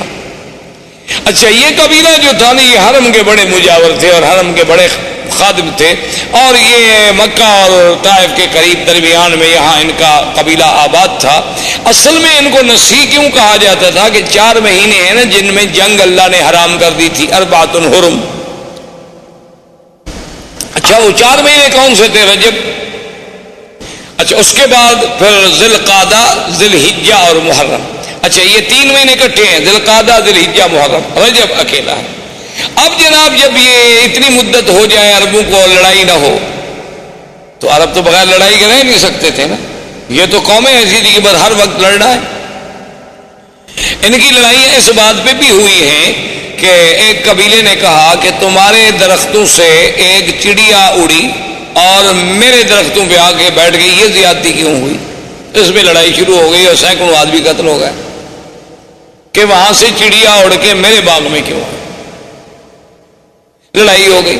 اب جناب یہ جب ان کا اب جب 3 مہینے صبر کیسے کریں، تو یہ اس قبیلے والوں کو کہتے کہ بھئی ہم نے فلاں قبیلے سے لڑنا ہے، تو کہتے کوئی بات نہیں، ہم محرم کو پیچھے کر دیتے، ہم محرم جو ہے نا پیچھے کر، ذی الحج کے بعد جب مہینہ آتا ہے وہ کہتے جی یہ سفر ہے، اس کے بعد محرم آئے گا، تو اس کو یعنی 1 مہینے کو پیچھے کر دیتے۔ تو اس لیے ان کو نسیع کہا گیا کہ یحلونہ عاما ویحرمونہ عاما۔ اللہ نے قرآن میں بھی فرمایا 1 سال تو اس کو محرم رہنے دیتے، 1 سال اس کو سفر بنا دیتے، پھر جنگ حلال ہو جاتی۔ تو یہ نسیع قبیلہ جو تھا، ان کو جب پتہ چلا کہ بھئی حبشے میں ابرہا نے ایک کعبہ بنایا ہے خدا کے کعبے کے مقابلے پر، انہوں نے کہا بھی اگر آہستہ آہستہ اس کی رونق بڑھ گئی اور چرچا بڑھ گیا تو ہمارا تو مسئلہ ختم ہو جائے گا۔ یہ یہاں سے کچھ آدمی نکلے اور چوری چوری داخل ہوئے عبادت کے بہانے سے، رات کو وہاں گندگی کٹھی کی اور ان کی دیواروں کو گندگی لگا کے یہ غائب ہو گئے۔ صبح جب ابرہا کو اطلاع ملی کہ تمہارے کعبے کو تمہیں بے حرمتی کی، اس نے کہا یہ کس نے کی ہوگی؟ اس نے کہا صاف بات ہے، صاف بات ہے، عرب قبائل کے علاوہ اور کون کر سکتا ہے، اور کسی کو ہمارے کعبے سے کیا دکھ ہے؟ تو تحقیق پر پتہ چلا کہ بھی ہاں یہ تو نسیع والوں کا کام ہے، جو مکے کے کعبے کے مجاور ہے نا قبیلہ بنو نسیع، یہ انہی کا کام ہے۔ انہوں نے کیا تو اس نے کہا کہ ٹھیک ہے، حکم دیا فوجوں کو کہ تیاری کرو، میں جا کے اس کعبے کو منہدم کرتا ہوں، جب تک وہ کعبہ رہے گا نا میرے کعبے کا جو ہے لوگ عزت نہیں کریں گے اور نہ یہاں کوئی حج کرے گا۔ اس کعبے کو توڑ دیتے ہیں، کچھ عرصے کے بعد لوگ بھول جائیں گے کہ کہاں کعبہ تھا، کہاں کیا تھا، کیا حج تھا، کیا احکام تھے۔ تو یہ وہاں سے لشکر لے کے چلا، اور اسی کے لشکر میں ہاتھیوں کا لشکر تھا، اور ان میں جو سب سے بڑا ہاتھی تھا اس کا نام محمود تھا۔ اس ہاتھی کا نام جو ہے محمود تھا، لوگ نام رکھتے تھے، اور اس کا سائز جو تھا چلانے والا اس کا نام انیس تھا۔ یہ جناب لشکر چلا، یہ جب آیا راستے میں تو لوگوں کو پتہ چلا کہ یہ عجیب بات ہے، کعبۃ اللہ کو گرانے کے لیے آ رہا ہے۔ تو راستے کے عرب قبائل جو تھے انہوں نے جا کے اس سے لڑائی لڑی، لیکن وہ بیچارے شکست کھا گئے، اور ذو نفر ان قبیلوں کا سردار تھا، وہ قید ہو گیا۔ وہاں سے چلتے چلتے یہ طائف آیا۔ طائف میں اس وقت بنو ثقیف تھے، قبیلہ بنو ثقیف آباد تھا۔ تو بنو ثقیف کو پتہ چلا کہ ذو نفر جو ہے وہ بھی شکست کھا گیا، بنو خصم والے وہ شکست کھا گئے، تو ہم بنو ثقیف اب اس کا کیسے مقابلہ کر سکتے ہیں اتنے بڑے لشکر کا؟ تو انہوں نے ابرہا کو پیغام بھیجا کہ دیکھو تم جا رہے ہو کعبۃ اللہ کو توڑنے کے لیے، ہم تمہارا راستہ نہیں روکتے، تم جانو مکہ جانے، کعبہ جانے، لیکن شرط یہ ہے کہ لا تؤذوننا، تم ہمیں ایذا نہیں پہنچاؤ گے۔ اس نے کہا بالکل ٹھیک، لیکن اس نے کہا کہ اپنی شرافت اور صداقت کی کوئی نشانی، کوئی دلیل تو دو نا کہ تم پکے ہو، ایسا تو نہیں کہ میں ادھر جاؤں اور تم پیچھے سے حملہ کر دو، کیونکہ بنو ثقیف بھی بڑی مشہور لڑاکی قوم تھی اور خاص طور پہ تیر انداز تھی۔ تو انہوں نے ایک آدمی تھا جس کا نام تھا ابو رغال، ابو رغال جو تھا نا جی، وہ انہوں نے کہا کہ یہ آدمی ہم تمہیں دے رہے ہیں، یہ ایسا آدمی ہے کہ ایک تو طائف سے لے کر مکے تک تمہیں راستے بتائے گا، اس وقت سڑکیں تھوڑی بنی ہوئی تھی، اور راستہ نہ جانے تو 2 دن کا راستہ 10 دن لگ جاتے تھے۔ تو یہ تمہیں دلالت کرے گا کہ کعبۃ اللہ کا راستہ کہاں ہے اور تمہیں مکے تک پہنچا دے گا۔ اور اس ابو رغال نے اپنے قبیلوں سے، اپنے دین والوں سے غداری کی اور ان سے وفا کی کہ ان کو مکے کا راستہ بتلایا، اور وہ چلتے چلتے مکے کے قریب پہنچا اور اسی راستے میں ابو رغال جو ہے وہ مر گیا۔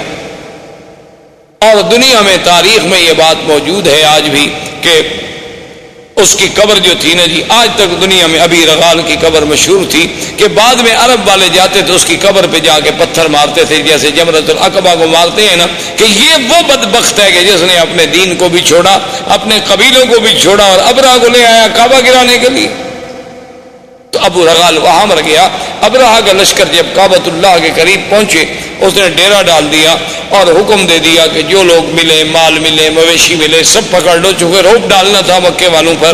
تو ان مال مویشیوں میں 200 اونٹ جو ہے وہ عبد المطلب کے بھی پکڑے گئے۔ عبد المطلب جو ہیں یہ حضور صلی اللہ علیہ وسلم کے دادا ہیں، اور عبد المطلب جو تھے کان جسیمن وسیمن، یعنی بڑے خوبصورت، بڑے جمال والے، کیوں نہ ہوں آخر دادا ہے محمد الرسول اللہ صلی اللہ علیہ وسلم۔ انہیں پتہ چلا کہ جناب آپ کے 200 اونٹ پکڑ لیے ابرہہ نے، تو وہاں پہنچے اور انہیں پتہ چلا کہ ذو نفر جو ہے ہمارے قبیلہ عرب کا قید میں ہے، تو ذو نفر کو ملے کہ بھئی تمہارا کوئی تعلق ہے؟ اس نے کہا میرا تعلق ہوتا تو میں قید ہوتا، البتہ میں یہ کر سکتا ہوں کہ جو ہاتھی چلانے والا انیس ہے، سائس، اس زمانے میں ہاتھی کا جو سائس ہوتا تھا نا اس کو بڑا تقرب ہوتا تھا، جو بادشاہ کے قریب بیٹھتا تھا، بادشاہ کا ہودج جو ہے سب سے بڑے ہاتھی پہ ہوتا تھا، تو میں انیس کو کہہ دیتا ہوں، کیونکہ راستے میں چاہے میں قید میں رہا لیکن ہماری کچھ دوستی ہو گئی آپس میں۔ تو اس نے انیس کو سفارش کی۔ انیس نے ابرہہ سے کہا کہ عبد المطلب سردار جو ہے مکے کا ملنے آیا ہے، تو اس نے کہا ٹھیک ہے۔ جب عبد المطلب داخل ہوئے تو کہتے ہیں ابرہہ پہ اتنا روب پڑا، اتنا ان کا دبدبا اور جلال تھا کہ اس نے کہا کہ تخت پہ برابر بٹھاؤں تو پھر تو بات شاید نہ بنے، خود تخت سے نیچے اتر آیا اور استقبال کیا اور خود بھی نیچے بیٹھ گیا اور عبد المطلب کو بھی اپنے برابر بٹھایا۔ اتنا روب آ گیا اس کے دل پر کہ یہ کون ایسا خوبصورت جمال والا آدمی۔ اور پھر عبد المطلب جیسا فصیح آدمی، بولنے والا آدمی، اس نے کہا جی آپ حکم دیں، آپ کیسے آئے؟ اس نے کہا جی کوئی مسئلہ نہیں ایسا، مسئلہ صرف اتنا ہے کہ میرے 200 اونٹ جو ہیں وہ آپ کے لوگوں نے، آپ کی فوجیوں نے پکڑے ہیں، وہ آپ مجھے چھوڑ۔ تو ابرہہ ہنسنے لگا۔ تو اس نے کہا کیا بات ہے؟ اس نے کہا کہ عبد المطلب دیکھو جب تم آئے نا میرے دل میں تمہاری بڑی عزت، بڑی عظمت تھی۔ میں نے کہا یہ تو سردار اس قسم کے تو میں نے آج دیکھے ہیں، لیکن جب تم نے بات کی نا تمہاری عزت ساری ختم۔ عبد المطلب نے کہا بھلے ماذا، کیوں؟ اس نے کہا عجیب بات ہے، میں کعبۃ اللہ کو گرانے کے لیے فوج دے کے بیٹھا ہوں، تم مکے کے سردار ہو، تم مجھ سے معافی مانگے مکے پہ چڑھائی نہ کرو، کعبۃ اللہ کو نہ گراؤ، ہمیں معاف کر دو، واپس جاؤ، تم اونٹ چھڑانے کے لیے آئے، تمہیں اونٹوں کا فکر ہے۔ تو عبد المطلب نے بڑے غور سے دیکھا اور کہا کہ ابرہہ سنو، انا رب الابل ولہذا البیت رب یحمی، سن لو کہ میں ان اونٹوں کا مالک ہوں، لیکن اس گھر کا بھی ایک مالک ہے جو اس کی خود حفاظت کرے گا۔ مجھے کیا ضرورت ہے حفاظت کرنے کی؟ ہم تمہارا مقابلہ نہیں کر سکتے، تو یہ کون سی معقولیت ہوگی کہ ہم بلا وجہ جنگ لڑیں؟ مجھے اونٹوں کی فکر تھی، میں آ گیا، لیکن اس گھر کا بھی ایک رب ہے، ولہذا البیت رب، اس گھر کا بھی ایک رب ہے، یحمی ہے جو اپنے گھر کی خود حفاظت کرے گا، ورنہ ہم تو عاجز بندے ہیں، ہم حفاظت نہیں کر سکتے۔ تو ابرہہ نے کہا اچھا ٹھیک ہے جی، لے جاؤ اونٹ لے جاؤ، لیکن بات سن لو، قریش سے کہہ دو، قبائل عرب سے کہہ دو کہ ہم تمہارے ساتھ جنگ کے لیے نہیں آئے، ہم تو صرف اللہ کے کعبے کو گرانے کے لیے آئے ہیں۔ اگر وہ میرے راستے میں رکاوٹ نہیں بنیں گے، اگر وہ میرا راستہ نہیں روکیں گے تو میں ان کو کبھی تکلیف نہیں پہنچاؤں گا، بس میں کعبہ کا انہدام کر کے چلا جاؤں گا۔ عبد المطلب نے کہا ٹھیک ہے، آئے، انہوں نے اعلان کر دیا کہ مکے والوں پہاڑوں پہ چلے جاؤ، اللہ سے دعائیں مانگو۔ خود اس نے طواف کیا، ملتزم پہ آیا اور اس نے کہا کہ مولا تو جانتا ہے کہ ہم عاجز ہیں، ہم تیرے گھر کی حفاظت نہیں کر سکتے، آج اپنے گھر کی حفاظت تو خود فرما۔ اور اس کے بعد پہاڑوں پہ چلے گئے، بادشاہ نے حکم دیا اور اس محمود ہاتھی کو آگے چلایا۔ وہ ابو نفر جو قید میں تھا، وہ تو قبیلہ عرب کا سردار تھا نا، اس نے جب دیکھا کہ ہاتھی لے کر یہ کعبۃ اللہ کی طرف گرانے کے لیے جا رہے ہیں، تھا تو بیچارہ قیدی، لیکن اس نے موقع حاصل کر کے آیا، اور محمود ہاتھی کے کان جو تھے نا، ایک کان سے چمٹ گیا، لٹک گیا اس کے کان سے، اور کہنے لگا ابرک یا محمود، ابرک یا محمود امامک بیت اللہ، کہ اے ہاتھی بیٹھ جاؤ، مت بڑھو، آگے خدا کا گھر ہے، خدا کا گھر ہے۔ اس نے اتنی کہنا تھا کہ ہاتھی بیٹھ گیا۔ اب ہاتھی جب بیٹھ گیا تو بادشاہ ابرہہ نے حکم دیا سائس کو کہ ہاتھی کو چلاؤ، ہاتھی کو مارتا ہے، ہاتھی چلتا نہیں۔ سائس نے کہا کہ چلو ہاتھی کا رخ موڑو یمن کی طرف۔ ہاتھی کا رخ جب یمن کی طرف موڑا گیا تو وہ جناب چل پڑا۔ اس نے کہا پھر ایک لمبا چکر دے کے پھر کعبے کی طرف موڑو، کعبے کی طرف موڑے، وہ برک کر کے بیٹھ جائے۔ اس نے کہا یہ عجیب بات ہے، ہاتھی کیوں نہیں جاتا؟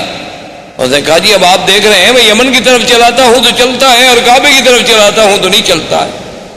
تو ابھی اسی اثناء میں تھے کہ اللہ تبارک و تعالیٰ کے حکم سے کعبۃ اللہ کی جانب سے آسمان پہ سیاہی پھیل گئی، اور چھوٹے چھوٹے پرندوں کا اتنے بڑے غول آئے کہ جیسے بادل ہوتا ہے، جس کو قرآن کہتے ہیں الم تر کیف فعل ربک باصحاب الفیل الم یجعل کیدہم فی تضلیل وَأَرْسَلَ عَلَيْهِمْ طَيْرًا أَبَابِيلَ تَرْمِيهِمْ بِحِجَارَةٍ مِّن سِجِّيلٍ فَجَعَلَهُمْ كَعَصْفٍ مَّأْكُولٍ۔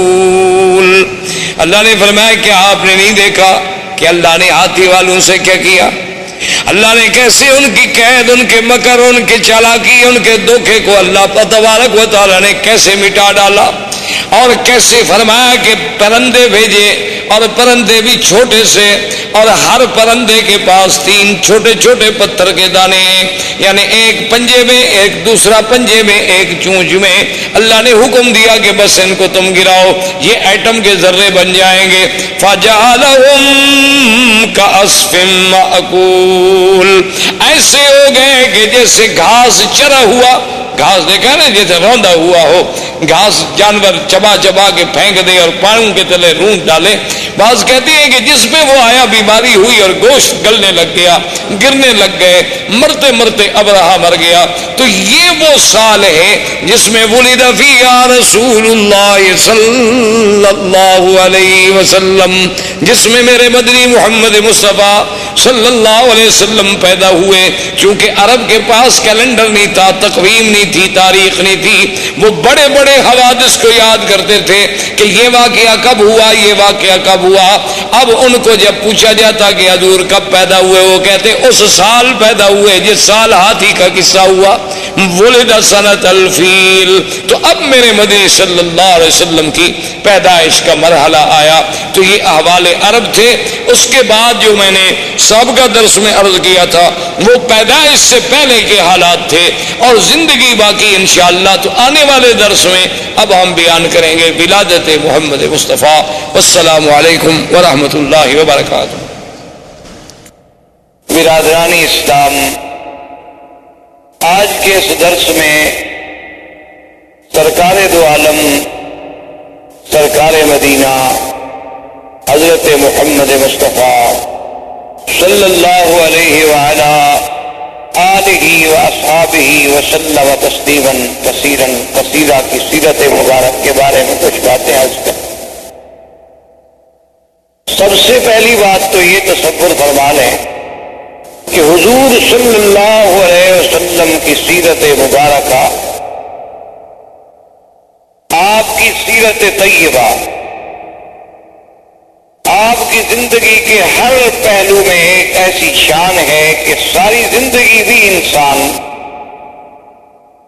اگر اس کو بیان کرنے کے لیے اپنی پوری سعی و جد و جہد کرے تو وہ زبانیں گنگ ہو جائیں گی، قلم ٹوٹ جائیں گے، لیکن حضور صلی اللہ علیہ وسلم کی سیرت کے پہلو بیان نہیں ہو سکتے۔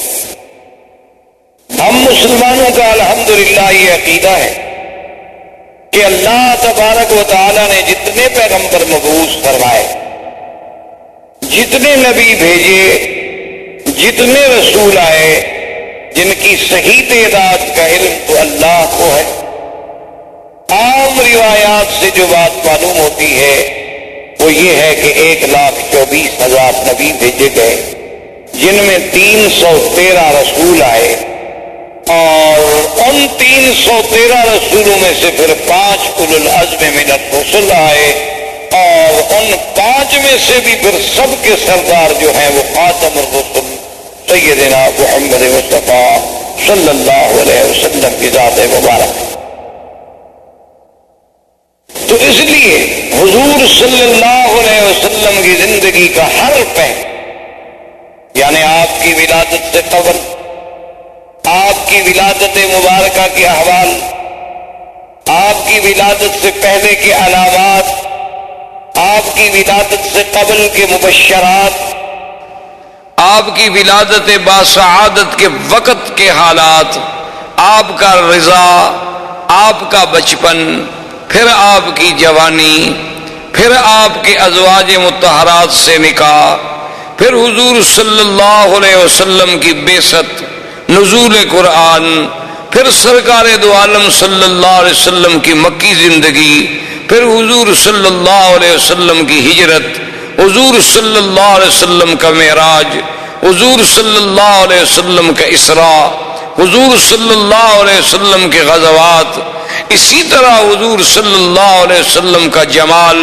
حضور صلی اللہ علیہ وسلم کا کمال، حضور صلی اللہ علیہ وسلم کی نوال، حضور صلی اللہ علیہ وسلم کے معجزات، پھر معجزات کے اقسام کے معجزات سماوی، معجزات ارضی، پھر حضور صلی اللہ علیہ وسلم کے معجزات جن کا تعلق جسد رسول سے ہے، جسم رسول سے ہے، اسم رسول سے ہے، حضور صلی اللہ علیہ وسلم کے دین کی آفاقیت، آپ کی کتاب کی عالمگیریت، آپ کا پورے انس و جن کے لیے سراپا رحمت، آپ کا دور بشارت، آپ کا دور نظارت، آپ کا دور اسفار، آپ کا دور فتح مکہ، آپ کا دور اپنوں کے ساتھ، آپ کا دور بیگانوں کے ساتھ، آپ کی خارجی زندگی، آپ کی داخلی زندگی، آپ کے معاملات، آپ کا برتاؤ غلاموں کے ساتھ،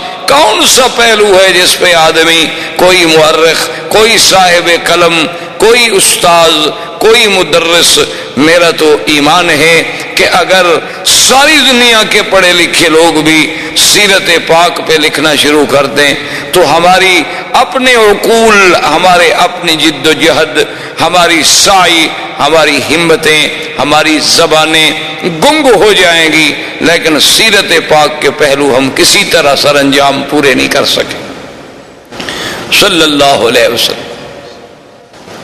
اب اس بات پہ آپ غور کریں، تاریخ عالم پہ نظر ڈالیں، کتب سیر پہ نظر ڈالیں، جس انداز میں میرے آقا سرکار دو عالم حبیب کبریا حضرت محمد مصطفیٰ صلی اللہ علیہ وسلم کا ورود مسعود ہے، اور کسی اللہ کے نبی پیغمبر کے بارے میں یہ بات نہیں ملتی۔ یعنی اسی سے آپ اندازہ لگائیں کہ 1,24,000 پیغمبر حضور صلی اللہ علیہ وسلم کے آنے کا اعلان کرتے جائیں۔ اللہ نے قرآن میں تو صرف عیسیٰ علیہ السلام کا ذکر فرما دیا نا، چونکہ آپ سے زمانہ قریب تھا، کہ عیسیٰ علیہ السلام کے بارے میں ذکر آیا کہ وَمُبَشِّرًا بِرَسُولٍ يَأْتِي مِن بَعْدِ اسْمُهُ احمد۔ لیکن اصل بات یہ ہے کہ ہر کتاب، تورات میں، انجیل میں، زبور میں، ہر کتاب میں نعت محمد مصطفیٰ صلی اللہ علیہ وسلم۔ تو یہ اتنا بڑا اہتمام، حالانکہ اللہ تو جانتے تھے نا کہ حضور صلی اللہ علیہ وسلم کس زمانے میں پیدا ہوں گے، اللہ کو تو علم تھا، اور یہ بات بھی موجود تھی کہ حضور صلی اللہ علیہ وسلم خاتم الانبیاء والمرسلین، اس کا مطلب یہ ہے کہ سب سے آخر میں آئیں گے۔ یہ بات ایک فیصلہ شدہ بات ہے، اور اللہ کا تو علم کامل ہے، اللہ تو عالم ما کان و ما یکون ہے۔ لیکن یہ قاعدہ ہے کہ جتنی شان ہوگی، جتنی عظمت ہوگی، اتنا ہی اس کا اہتمام ہوگا۔ کہ ہر پیغمبر آئیں اور حضور کے آنے کے بارے میں خوشخبری دیں اور امت کو بتلائیں۔ اسی طرح دوسری بات پہ آپ نظر ڈالیں، یہ تو بات موجود ہے کہ جب بھی کوئی آدمی ایمان لائے گا تو سارے انبیاء پر ایمان لائے گا، کہ تمام اللہ کے نبی برحق، تمام اللہ کے رسول برحق، لیکن یہ ہمیں کسی جگہ نہیں ملتا کہ اللہ تبارک و تعالی نے باقاعدہ پورے انبیاء جتنے اللہ نے پیدا فرمانے تھے سب سے یہ وعدہ لیا ہو، یہ عہد لیا ہو، یہ میثاق لیا ہو کہ اگر میرے مدنی پاک کا زمانہ آئے گا تو تم ایمان لاؤ گے، تم حضور کی نصرت کرو گے۔ یہ کسی اور پیغمبر کے بارے میں ہمیں پورے قرآن و سنت میں بات نہیں ملتی۔ یہ شان ملی تو صرف سیدنا محمد الرسول اللہ، کہ ابھی حضور آئے نہیں، ابھی حضور پیدا نہیں ہوئے۔ یعنی جیسے اللہ نے عالم ارواح میں اپنی ربوبیت کے لیے لوگوں سے اقرار کرایا کہ الست بربکم قالوا بلا، کیا میں تمہارا رب نہیں ہوں؟ سب نے کہا کہ نہیں، آپ ہمارے رب ہیں۔ تو جب اقرار الست ہے، اسی طرح اللہ نے فرمایا اذ اخذ اللہ میثاق النبیین لما آتیتکم من کتاب و حکمت ثم جاءکم رسول مصدق لما معکم لتؤمنن به ولتنصرنہ۔ یعنی یہ شان اور کسی پیغمبر کے بارے میں نہیں ملتی کہ اللہ تمام انبیاء سے عہد لے، تمام انبیاء سے میثاق لیا جائے کہ میرا ایک نبی آئے، میرا ایک شان والا پیغمبر آئے۔ اور اسی طرح آپ پورے تاریخ عالم پہ، تاریخ انسانیت پہ، تاریخ اسلام پہ نظر دوڑائیں، ایسا واقعہ بھی آپ کو تاریخ میں کبھی نہیں ملتا کہ اللہ کا نبی پیدا نہ ہوا ہو اور اس پہ ایمان لانے والے پہلے موجود ہوں، ایسا واقعہ کبھی نہیں ملتا۔ یعنی یہ بات تو ملتی ہے کہ بھی انبیاء آئے، تشریف لائے، کچھ لوگ ایمان لے آئے، کچھ لوگوں نے ایمان قبول نہ کیا، کچھ لوگوں نے تصدیق کی، کچھ لوگوں نے تکذیب کی، لیکن ابھی حضور صلی اللہ علیہ وسلم کی بعثت نہیں ہوئی، پیدائش نہیں ہوئی، نبوت ملنا تو بعد کی بات ہے۔ یعنی ابھی حضور صلی اللہ علیہ وسلم اس دنیا میں تشریف نہیں لائے۔